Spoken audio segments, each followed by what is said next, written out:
Hey everyone, it's Dinah, and we are here to check out a few different trailers. Not all in the same video, they will be split up and everything, but a few different trailers that have been released quite recently. This first one, as you can tell by the title, is the official first, I think it said teaser trailer or trailer, the first official trailer either way, for Guardians of the Galaxy Volume 3. So yeah, this is coming out next year, I'm pretty sure. We just had the holiday special, which I did react to, and which will soon be up on the channel. That was a lot of fun. That was really, really fun. Another great special presentation from Marvel. Another kind of great adventure, like a mini kind of more casual kind of adventure for the Guardians, namely Drax and Mantis and everything. It was a really fun time with them, and also featuring the other Guardians too, so that was really cool, and unlikely to, I mean, mostly unlikely to really kind of tie into this in any way. I think they did have Cosmo the dog, who I actually recently found out is actually a girl. I did not realise Cosmo was a girl. I thought Cosmo was a boy or just a dog, but, you know, watching initially, I had no idea. I mean, is she like an Earth dog? Like, is Cosmo like a dog from Earth, or I'm not entirely sure on that front either. But either way, Cosmo's a girl, so I've learned that now. So yeah, we met her, and I'm hoping, I do hope they bring her into Volume 3. I really do hope they bring Cosmo into Volume 3. I think she already seems to be a part of the kind of crew.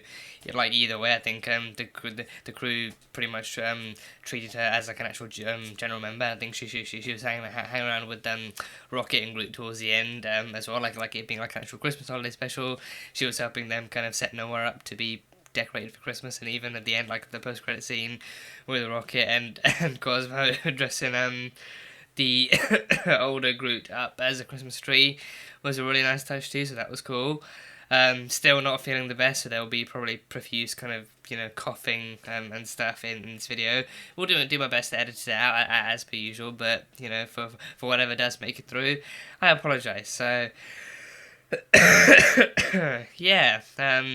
yeah, I think Cosmo, we hope to see her. I think we now know that Nowhere has been acquired by the Guardians. I think they actually bought Nowhere off of the Collector after the kind of Thanos madness that happened in Infinity War and Endgame and everything. Well, the surviving guy. I mean, I actually don't know if that would have been something that Rocket and Nebula did during the blip, or if that would have been after the Guardians came back and everything. Because then we do see them in Thor like a few minutes here and there and stuff, or just mostly here, so, but then in that one, it's not yet revealed that this has happened until the holiday special, so then, I mean, I'm not really sure, exactly where the holiday special would probably take place, like if it's actually before or after the Guardians have actually left, because I think if it's after they leave Thor, then they have more time to tend to their own business and to mind their own stuff, so, I don't know, probably, but, either way, I think we had that now, so Cosmo coming in, and then, Nowhere being their new kind of base of operations, and then their new home and everything, besides from the kind of Venator and stuff, so we had that. And then I think the one thing I do know about this is that Adam Warlock is going to make an appearance, so that's the one thing I do know. And also Will Poulter, I think, was the one cast to be playing him in the MCU, so yeah, can't remember what the name was of the golden people that we saw, because I think they're the ones. I think the queen of that race was actually the one who was particularly kind of more kind of antagonistic towards the Guardians at the end of Volume 2. So then she created the ultimate kind of being that she thought even the Guardians wouldn't be able to defeat, and then she said, "Oh, I'm going to name him Adam." So that was the first Adam Warlock tease we actually had. Volume 3, so since then I think it's been pretty much kind of, kept on the down low and everything, so, which is the thing, I've heard that Adam Warlock actually had like a pretty kind of significant kind of role to play in the Infinity War kind of comics and everything, and in the Infinity kind of saga kind of comics and stuff, and especially like the kind of fight against Thanos, so I think curious that they wouldn't include him, but then I guess maybe they've got bigger plans for him going forward, or maybe they just didn't want to kind of like have to actually introduce yet another kind of character in the midst of this already kind of big thing going on with Endgame and everything. So I don't know, but either way, it's probably gonna be coming in this now. So it'll be cool to see like how and if the Guardians are actually gonna have to fight him, or if what's gonna happen with him, because not really sure. Besides from him pretty much being like an actual cosmic kind of superpower.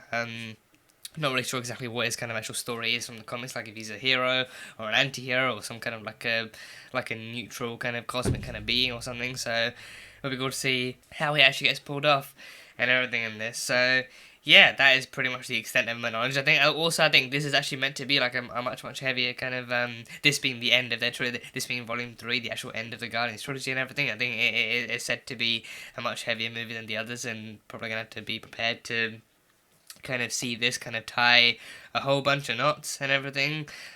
Words from James Gunn himself. So yeah, I guess we'll see how this goes. But yeah, first official trailer for Guardians Volume 3. Let's go.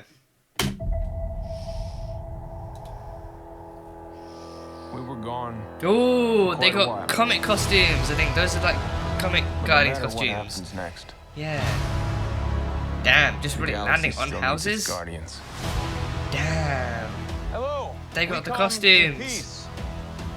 Whoa, whoa. Is this not Earth? Is this somewhere else? Whoa! Come on, Drax. Drax! Seriously, dude? No. Oh, gosh. Drax, what the hell? Don't forget. Where we came from. Oh, Baby Rocket. Oh no, we're gonna get Baby Rocket backstory, aren't we? That's gonna be traumatizing. We have been running. Space Teletubbies? We got Space Teletubbies? Pete, I'm done running. Oh shit, we're gonna lose Rocket, aren't we? Are we gonna lose Rocket? Gamora! Oh, did they show her earlier? I think she's back now. Gamora's back. Yeah. We'll all fly away together. Oh, God. Oh, jeez. Happy Nebula, that's a good sign. Oh, God. Whoa, is that a beaver? Is that a beaver or a badger? Adam Warlock!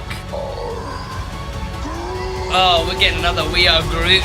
Oh, gosh.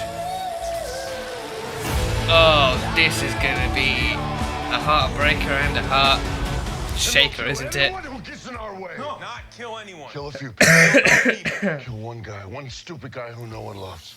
Now you're just making it sad. They talk about Adam. They're gonna have to fight Adam. We would have a glimpse of him, a very good glimpse, mind you. Wow, okay, that was, we had some good, exciting glimpses, and then we had some really concerning glimpses now. I'll start with the concerning ones, because I think those are the ones weighing on me right now. We had a baby Groot, a baby Rocket, we had a baby Rocket flashback of, like, a hand reaching into, like, a cage, I think it was, and then I should just skip through it. The hand reaching into a cage, and that was, like, a baby Rocket, and then transitioned to, like, the adult Rocket. So, I mean, the one thing we do know was that he was torn apart and put back together again over and over, like his words from the first movie. He was experimented on over and over until he became this, and then until he became an actual talking and intelligent kind of raccoon. But this is going to be like, you know, God knows what they did to him to make him that way and everything. So, you know, there's that. And then there was another one where he was hugging a beaver, I think it was, or like a badger. I hate that I can't tell which one it was. But I'm guessing it must be like someone else from his history, like someone else who's either going through the same thing or actually did actually go through the same thing. So like maybe like Earth animals that were abducted or something and just experimented on, which is just a horrible thing to witness and everything. And then, okay, just recording this little piece quickly. It's an otter apparently. It's sometimes I just checked Twitter right now. And people are responding to that particular screenshot saying, oh, they included Lylla Otter or something. So, yeah, it's an otter. So, neither badger nor beaver, a frickin' otter. So, there we have it. There was one thing that did particularly catch my eye. These, like, off the top of my head, I was like, Space Teletubbies, is that a thing now? But then it's like, now, this being in space and this being a crew, I gotta say, Marvel's Among Us. I gotta say it. I gotta say it. It seems like right there, it would seem, it feels like it would be a missed opportunity if I didn't at least consider it. So either Marvel's kind of Space Teletubbies or Marvel's Among Us, just like crewmates just being, you know, simultaneously, like, ejected or something out the airlock. So, yeah, I don't know. These are very also like very like at least to me like pretty good looking, kind of colourful kind of suits and everything too. So, you know, they don't seem they have helmets, but they don't have actual kind of, you know, like, I mean, with the helmets they have, I think it feels like it definitely kind of could be kind of comparable to the Among Us kind of crewmate suits. So we had that. We did have Gamora. I think she actually showed up, but like actually holding like a Polaroid and everything. So she's gonna get. Oh, obviously 2014 Gamora is coming back because then Peter is searching for her the entire time. Yeah, the Guardians they have suits. I'm pretty sure these are comic accurate suits too, probably like classic Guardian suits or something. Don't think they're Ravager suits. I think I'm pretty sure these are actual kind of Guardians of the Galaxy kind of suits from the comics too. So that's really cool. I do think they might have worn this in the game. I think in the few kind of screenshots I've seen, I'm pretty sure at least like a few of them. I think at least Quill. I think probably at least Quill kind of wears it. Or I think maybe it might be like an actual kind of like an add-on, like an actual kind of customizable kind of costume kind of option or something. I'm pretty sure that would be a thing in the game. But it's cool they finally have them here. I think here that they actually have it as like an actual uniform for them too, like actually to be recognized as the Guardians of the Galaxy and everything. They actually now have like an actual. I think the symbol on their chest, I think it does look similar to something in Volume 2 when Baby Groot was actually getting all the stuff, like failing to get the one thing that Yondu actually asked for, which was his fin. I think he did actually kind of like bring in like an actual symbol or something from one of the drawers. I think it looks eerily like that one. So I think I'm wondering if it must be like a reference to Yondu or to the Ravage or something like a reference to where they'd come from. And Nebula's got it, but then I think her arm looks kind of different. I think I don't know if they've changed that intentionally or she's gone for like a different arm now, because then her old one was still kind of like she kind of looked kind of singed and mutilated and stuff. So I think maybe if she's got like an arm replacement, maybe she's customized Bucky's arm that she got for Rocket for Christmas or something. I don't know, but she's got that. But then her sleeve is actually torn off. Her sleeve is torn off in a similar way that Bucky's is when he's got his suit on. So maybe it's an inspired choice. I don't know, but either way, it looks cool. The costume definitely look cool. Yeah, Adam looks good. I think he can't lie. I think especially with the actual stone in his head. I think he actually don't know what it is. If it's a stone or if it's like a button or what it is, but does look kind of like a golden armored Vision. So not like a terrible thing by any means, but.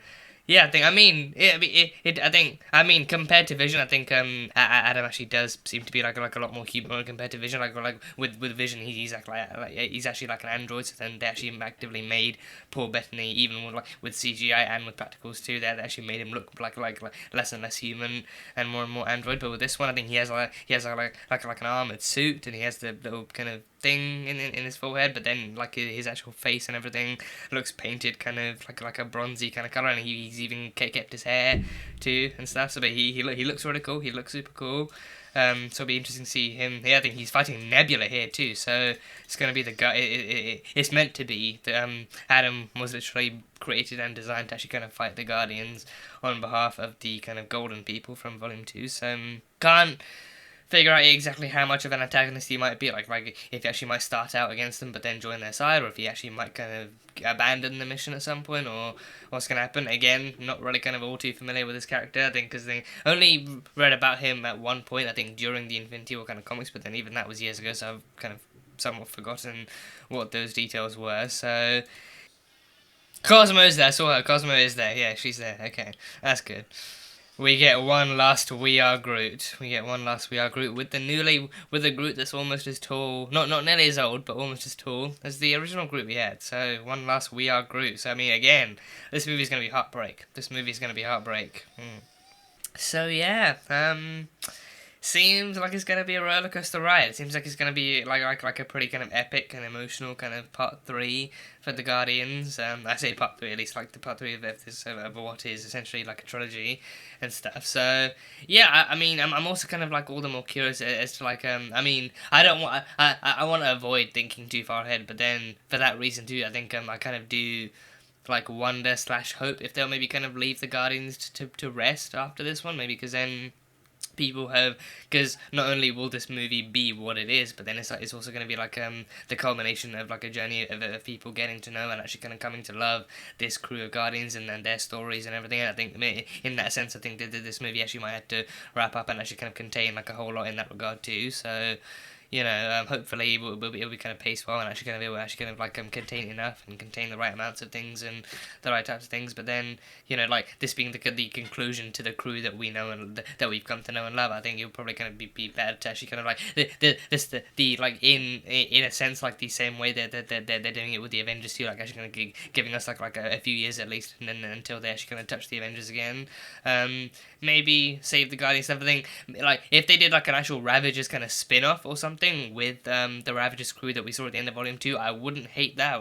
I would not be fully against that, because then it definitely kind of felt like they're like they were actually hinting at or teasing at something with that kind of old crew and everything. And I think that crew kind of looked like genuinely kind of interesting enough to actually see something from. So if they actually kind of did decide to do like a spin-off or something of them in the meantime, then probably wouldn't be the worst idea, but just kind of, just to see what sticks. But with this one, especially not knowing exactly what kind of an ending we might get out of this one, and also which Guardians from this crew actually might survive this one, I feel like regardless of who survives and who lives and what happens, I feel like after this, I think probably would be kind of slightly more ideal to kind of give the Guardians a rest and give them a break and everything.